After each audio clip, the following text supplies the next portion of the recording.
Everything will end. The universe has an expiration date, and we know exactly how it dies. I want you to think about the last time you watched a sunset, the sky turning orange, the light fading, the world going quiet. Now imagine that happening to everything, every star, every galaxy, every atom of matter that has ever existed, all of it slowly, inevitably, irreversibly going dark. Not in a dramatic explosion, not in a single catastrophic moment, just fading. That is how the universe ends. And science knows the timeline with remarkable precision. Tonight, I'm going to walk you through every stage, from the death of the last star to the final moment, when the universe reaches absolute zero and nothing happens ever again. This is the story of the end of everything. Here's something nobody talks about enough. The universe isn't just going to die someday, it is dying right now, at this very moment. The process has already begun and has been running since the first stars ignited billions of years ago. Here's why. The universe runs on a concept physicists call entropy, the tendency of all systems to move from order to disorder, from concentrated energy to dispersed energy, from hot to cold, from complex to simple. Every time a star burns hydrogen, it converts concentrated nuclear energy into light and heat that disperses into space, never to be concentrated again. Every time a black hole evaporates, a process called Hawking radiation, it converts mass into radiation that spreads across the universe, thinning into nothing. Every process that happens in the universe, every explosion, every collision, every chemical reaction, every heartbeat, increases the total entropy of the universe.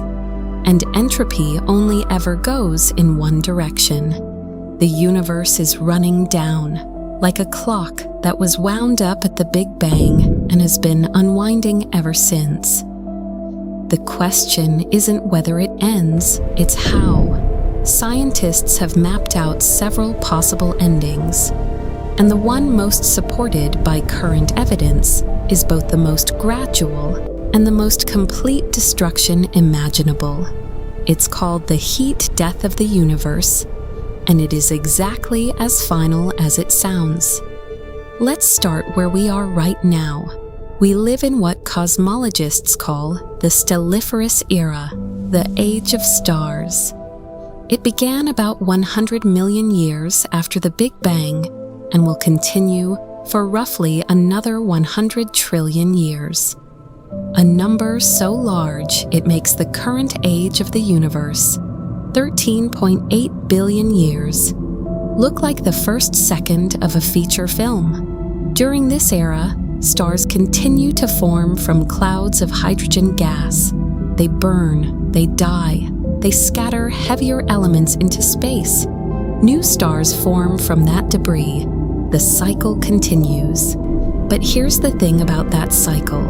Every time it runs, there is less hydrogen available. Stars consume it and convert it into helium, carbon, oxygen, heavier elements that can't fuel new stars the same way. The raw material of stellar creation is being used up, slowly but permanently. In roughly 100 trillion years, give or take, the last star in the universe will exhaust its hydrogen. It will cool, it will dim, it will go dark, and after that moment, no new stars will ever form. The universe will enter a darkness it has never known, a darkness that will never end. Imagine the night sky with no stars, not one, in every direction. Absolute, permanent, universal darkness. That is what comes next. But the universe doesn't end when the stars die. Not even close. After the last star goes dark, what remains are the corpses of dead stars, white dwarfs, neutron stars, and black holes, scattered across a universe growing darker and colder every second. White dwarfs are incredibly dense stellar remnants, the size of Earth but containing the mass of a star. They don't burn. They just slowly radiate away whatever heat they have left, like embers cooling in a fireplace long after the fire went out. This process takes an almost incomprehensible amount of time.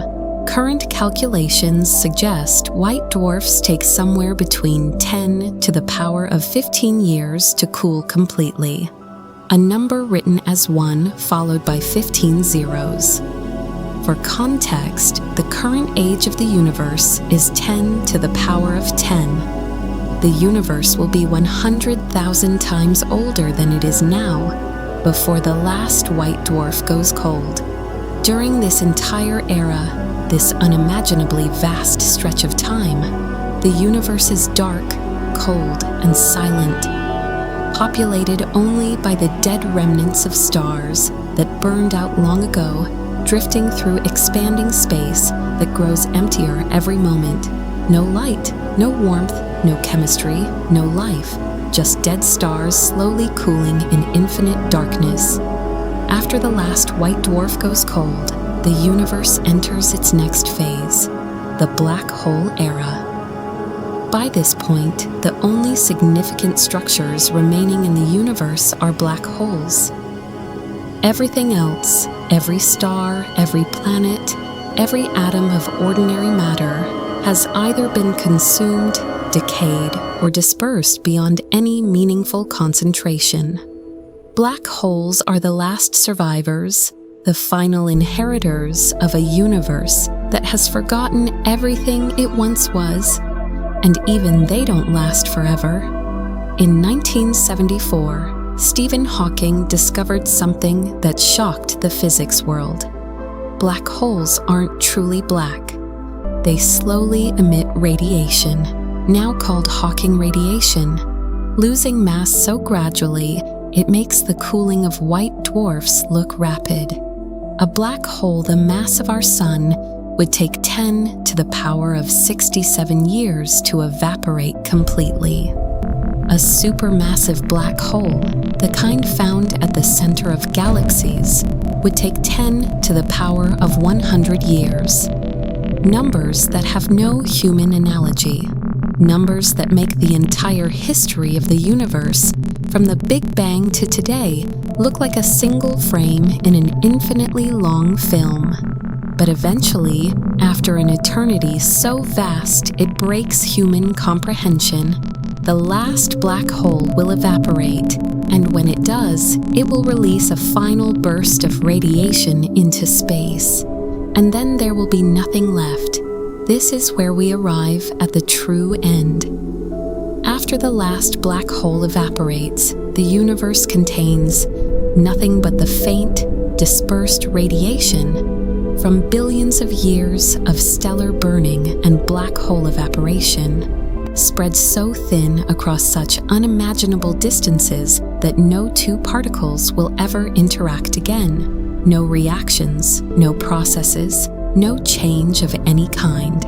The universe will have reached what physicists call thermodynamic equilibrium, a state where temperature is uniform everywhere, entropy is at its maximum, and nothing can happen because there are no differences left to drive any process.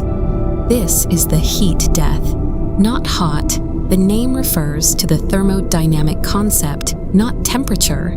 The universe in this state will be unimaginably cold, just fractions of a degree above absolute zero and approaching that limit asymptotically. Getting closer, never quite arriving, time will still technically pass in this state, but nothing will happen to mark it. No events, no changes, no observers left to notice. The universe won't end with a bang. It won't end with a scream. It will end the way a conversation ends when everyone has said everything there is to say, with silence and the slow realization that nothing is coming next. I want to leave you with something that has stayed with me since I first understood this. Every star you have ever seen in the night sky is burning right now, consuming fuel that will never be replaced, contributing its light and heat to a universe that is slowly, inevitably running down.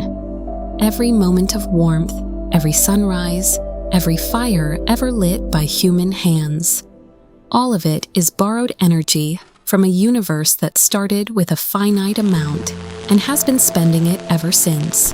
We exist in a window, a brief, impossibly lucky window between the chaos of the early universe and the eternal silence of its end. A window where stars burn and planets exist, and chemistry works and life is possible. That window will close, not for us, not for our children, not for any civilization we can currently imagine, but it will close. The mathematics is certain, the physics is settled, the end is written into the laws of nature themselves. And somehow, in this tiny, temporary window, the universe produced something that looks up at the stars and understands what it's seeing, something that knows it is watching a countdown, something that finds that beautiful anyway. That something is you, and for now, the stars are still burning. If the universe has an expiration date, what does that mean for everything you're waiting to do? Follow hidden cosmos. Because time, it turns out, has always been the point.